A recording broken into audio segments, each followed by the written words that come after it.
왔습니다. 이어서 현물시장의 전략을 알아보겠습니다. 증권가 연구원들 오늘 장에서 어떤 전략 주고 있는지 화면을 통해서 확인을 해보겠습니다.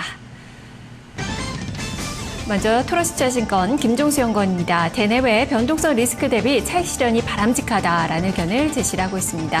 현대증권 유용석 시장분석 팀장입니다. 자동차와 통신주의 중심의 상승세가 나타나고 있다면서 긍정적인 흐름을 지속할 것이란 전망을 내놓고 있습니다.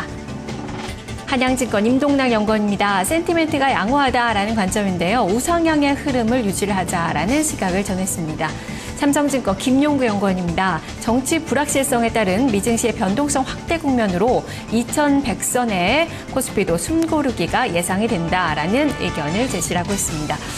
좀 엇갈립니다. 지금 우상향의 모습이 이어질 것이다. 긍정적으로 좀 얘기를 하는 전문가도 있는 반면에 지금 숨고르기에 대한 이야기, 좀 차익 실현에 대한 이야기도 한쪽에서 나오고 있는데요. 자, 이 중에서 토러스투자증권 김종수 연구원과 자세히 이야기 나눠보겠습니다.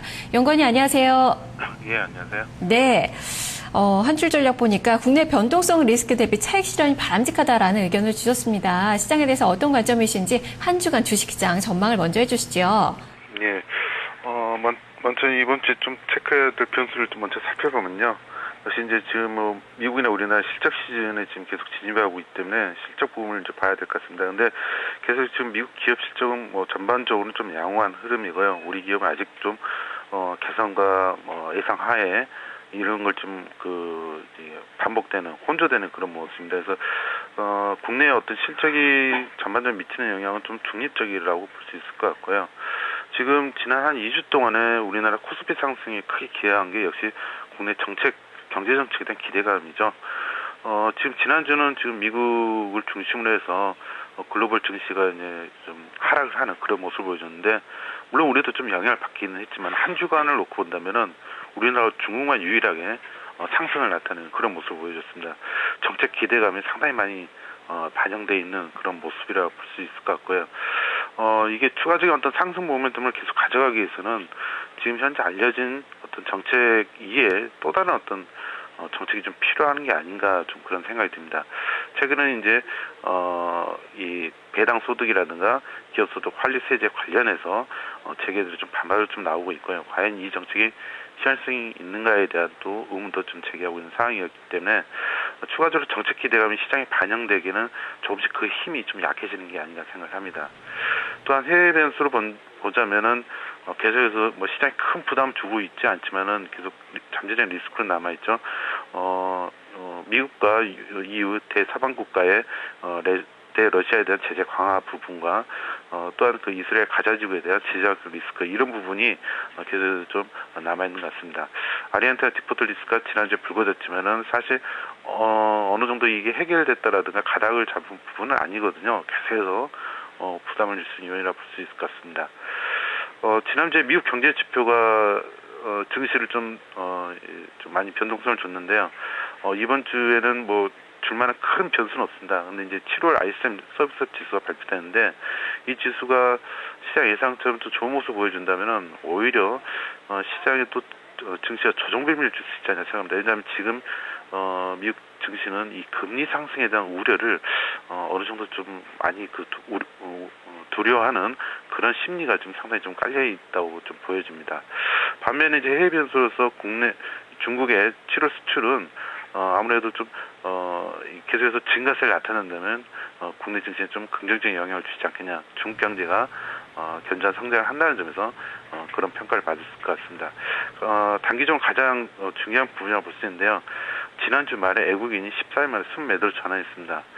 이게 앞으로도 계속될 건가라는 부분이 단기적으로 우리나라 지금 시장이 외국인 순매수에 의해서 유지되고 있기 때문에 가장 중요한 변수라고 볼 수 있겠습니다. 네, 그만큼 리스크 쪽을 주목을 하셨는데요. 그렇기 때문에 매도 전략을 세워보자라는 그 의견이신 건가요? 주간 투자 전략 어떻게 세워야 되겠습니까? 예. 말씀드린 것처럼 미국 기업 실적이 계속해서 좀 양호한 흐름을 보여주고요. 또 중국 7월 수출에서 나타난 것처럼 중국 경제 지표의 어떤 순풍 영향, 또 아르헨티나 디폴트가 상대적으로 아시아 신흥국을 중심으로 해서는 상대적으로 좀 메리트를 작용할 수 있는 그런 요인도 있습니다. 이런 점을 놓고 봤을 때는 국내 증시에서 외국인의 순매수는 계속될 수 있는 여지는 좀 있다라고 봐야 될 것 같습니다. 근데 이제 변동성 리스크에 주목해야 된다는 건 무슨 이유냐면요. 지난주에 보여준 것처럼 미국 증시가 상승 피로가 상당히 누적돼 있다는 점이고요. 지금 미국 금융시장을 보면은 단기물 중심으로 해서 미국 금리 상승에 대한 기대를 어느 정도 좀 반영하고 있는 모습입니다. 이런 걸 봤을 때는 지금 불거지지 않고 있지만은 어떤 변수, 예를 들어서 뭐 미국 경제 지표 호조라든가 이런 변수에서 미국 증시가 언제든지 조정에 빠져들 가능성이 높고요. 그렇게 된다면 외국인의 매수가 다시 매도로 전환될 가능성도 있다라는 점입니다. 그래서 이런 점을 놓고 봤을 때 대외적인 변동성 부분이 분명히 상승한다는 점을 좀 주의해야 될 것 같고요. 또한 앞서 말씀드린 것처럼 국내 경제 정책에 대한 기대감은 상당히 국내 증시가 좀 많이 올라왔습니다. 이런 부분이 계속 받쳐주려면은 추가적인 경제 정책 모멘텀을 가질 수 있는 그런 부분이 나와야 되는데 지금으로서 어느 정도 그런 부분이 일정 부분 소진된 게 아니냐 생각을 하고 있고요.